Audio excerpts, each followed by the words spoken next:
Teama de a vorbi în public sau teama de eșec, de ce nu, teama de succes, de anumite situații, de oameni. Iată, toate aceste frici nu ne dau voie să trăim viața pe care o merităm, pentru că toți merităm tot ce e mai bun și mai frumos. Dar vine această parte din noi cu această încărcătură, cu această teamă și automat ne afectează viața.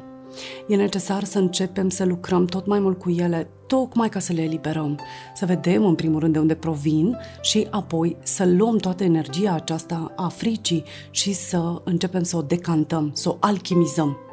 E clar că dacă trăiești într-o stare de frică, aparent în opusul iubirii, te vei bloca foarte mult și cu siguranță vei putea să transcezi asta odată ce îți dai seama că toate aceste frici nu sunt decât părți din tine care te iubesc foarte mult, care îți vor binele și care își doresc atât de mult ca tu să fii sănătos, ca tu să fii în siguranță.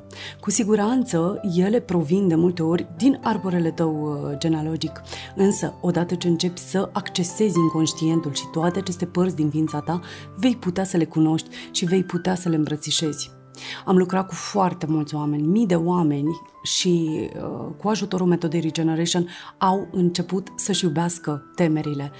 Au descoperit că lucrând cu ajutorul constelațiilor poți să decantezi și să transformi toate aceste frici.